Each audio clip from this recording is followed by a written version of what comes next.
So, hello mga kahabi, welcome back sa aking aviary. Kamusta kayo? So, today mga kahabi, share ko lang sa inyo, no? Medyo kuripot kasi ako lately. Kaya hindi ako nagbibili masyado ng mga supplements, no? Pero mga kahabi, nung time na generous pa ako sa pag-try at pag-experiment, pag ng mga supplements, pag-try na pag-subok ganyan.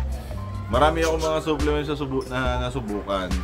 Pwede kong i-vouch na yung mga ito nag-work sa akin, pero una sa lahat, gusto kong disclaimer, pwede yung nag-work sa akin ay hindi mag-work sa inyo. Hindi ko mag-guarantee na mag-work sa inyo itong aking product na i-review, no? So, mga kahabi, marami sa atin, no, yung mga naiinip na mapag-breed ng ibon, na iinip na mag-breed yung mga ibon nila, ganyan. So, mga kahabi, meron ako mga ibon dati, especially mga budgie, yung mga English budgie ko na akong event, na akong i-breed, na aatat akong i-breed, na frustrate na ako. Ginamitan ko na ng health, no? Hindi masama mga kahabi na mag-resort ka sa health ng supplements. So yun nga mga kahabi, saka gustuhan ko makapag-breed ng ibon noon. May breed yung mga ibon ko na para sa akin talaga gandang-ganda ako na ang tagal mag-breed, no? Marami akong sinubukang mga supplements na pwedeng sa kanila, encourage na mag-breed, no? So nasubukan kong gumamit ng Necton E, no? Yung Necton E, Necton S, yan, gumamit ako ng duo na yon. Gumamit din ako ng Atovi, gumamit din ako ng Vitamin Pro, gumamit din ako ng Essential Vitamins, no? Gumamit din ako ng Vitared. So marami doon mga kabi, marami doon mga supplements na hindi ako impressed kagaya ng Necton, no? Hindi ko nakitaan ng result. Nakaubos ako ng isang canister na gano'n, hindi ko nakitaan ng result yung hindi ko nakitaan ng result yung mga ibon ko. So meron akong certain product na nung tinry ko to, na talaga ako, na impress ako sa kanya kasi parang nakita ko agad yun eh. Ang hirap i-explain mga kabi, ang hirap ibigay yung data, yung gusto nyo ng data. Pero effective siya, para sa akin effective siya kasi upon days lang ng paggamit nito, nakitaan ko na ng progress yung mga breeding na birds natin. So mga kabi, anong supplement? Ayan, ito. Habal Vitamins. Hindi ko kilala kung sino yung gumawa nito, kung sino may-ari nitong Habal Vitamins. I assume excuse me po. I assume si Sir Jeric Habal ng Batangas.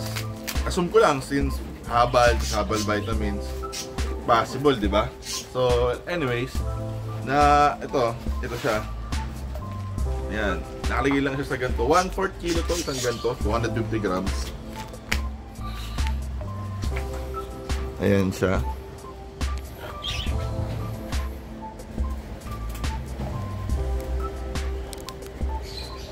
Ayan. Pag titignan mo, very generic lang.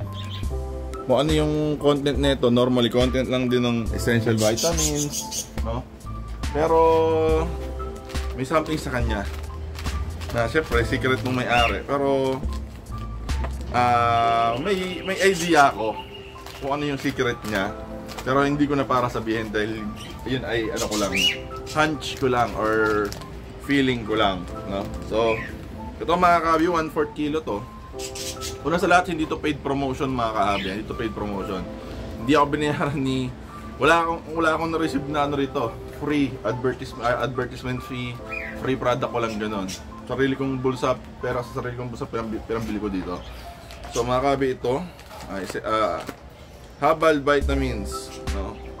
Nabili ko to sa Shopee. Ingat kayo kasi maraming mga fake sa Shopee, mga fake na scammer na mga sellers. So piliin niyo yung marami ng nabentang item na ganito. Yung marami na, kunwari 300 sold, yan. So mga kabi, ito, nung ginamit ko to dati, nung una-una ko nung na-try, I think 2021. No, nakita ko lang, in-advertise lang to ni Mr. Bert Bagsit ng Batangas din. No, si Sir Bert nga pala, mga ano siya. Hindi kami magkakilala, pero naka-chat ko na siya before.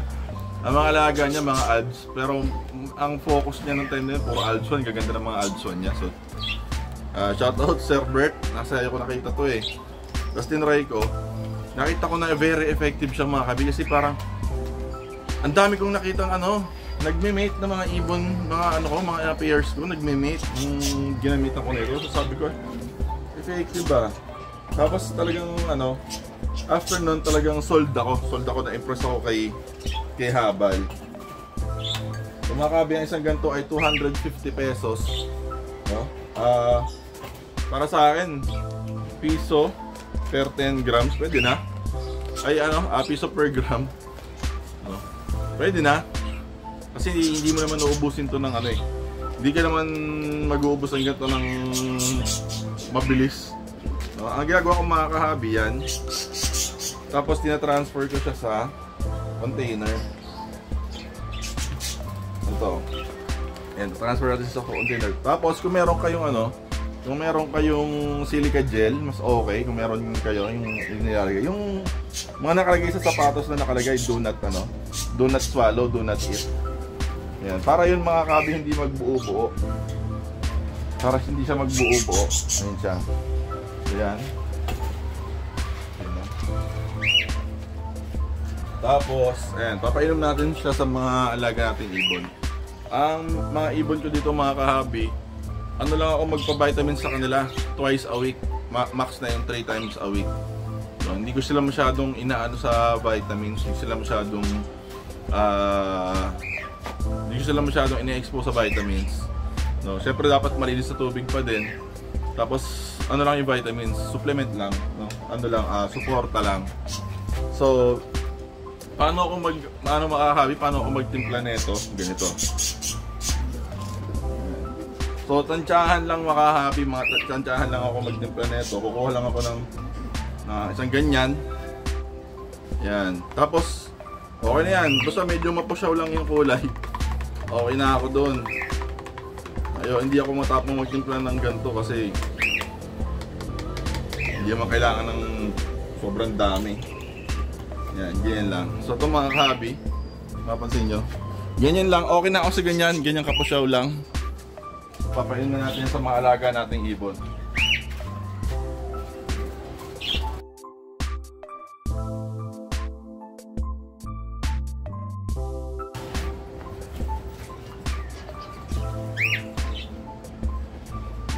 Yan. So yun nga mga kabi, napainom na natin siya ng lahat. No? Ito siya karami oh. Diba? Not bad mga kabi oh. Depende sa dami ng ibon nyo kung gaano siya magtatagal, syempre.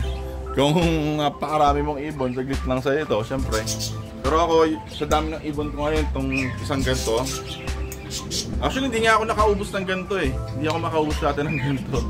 Lagi kasi ako nakakalimot bumili ng silica gel. So mas maganda kung bibili na rin kayo ng silica gel, lalagay nyo sa loob. Para hindi siya mamuo. No? So, ako, siguro isang ganyan goods na sa akin for 2 months, no? 2 months na pag-aalaga sa kanila. Tatagal to 2 months mga ganun. So sulit na sulit kung 250, no? Minsan ano ka pa nga eh, makaka-tsempo ka pa sa Shopee ng free shipping. So kung ano lang yung value ng presyo ng vitamins, yun lang yung babayaran mo, which is good deal, di ba? Good deal na. So ako mga kabi, una sa lahat, ulitin ko, hindi to hindi to paid promotion, hindi to paid advertisement. Wala akong kinita dito. Gusto ko lang magbahagi sa inyo na itong product na to ay nag-work sa akin at impress ako sa kanya. No? Marami pa akong mga products na nag-work sa akin, like yung Vitared. Dati nung napufrustrate ako na hindi ako makapag-breed ng Hagoromo, yun yung yun yung ginamit ko. Nung ginamit ko yun, siya nga, hindi nagtagal, nakapag-breed ako ng Hagoromo. So whatever works for you, diba? Try and try lang. Pero yun nga, para i-save ko na kayo ng i-save ko na kayo ng gastos sa pagtatry. Kasi yung ang pagtatry, ano yun mga kahabi eh, pass or fail, no? Hit or miss. So, yung Nekton kasi mga kahabi, mahal kasi yung Nekton E. Sobrang mahal niya. Kaya nung binili ko yun, sobrang confident ako na mag-work siya sa akin. Pero hindi hindi siya nag-work. Ginamit ko naman yung way suggested, tsaka napanood ko sa YouTube. Hindi siya nag-work sa akin. So ito, nag-work sa akin to. Very affordable, no? Ngayon lang ulit ako bumili kasi na ano ako eh, kuripot ako lately talaga. Very stingy ako with my budget, no? So yes, yun lang mga kabi, no? Habal Vitamins sa Shopee, 249 to 250. Possible na mas mataas siya sa iba, gawa ng reselling price. Pero yun nga, nasa around that range lang siya.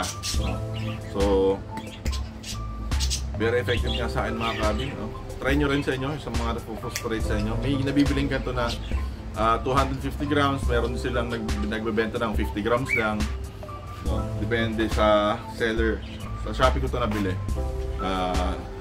Hindi ko na ilalagay yung link below kasi ayokong mag-promote ng ng store sa Shopee, pero hanap kayo yung legit na seller tapos marami na siyang transactions na positive.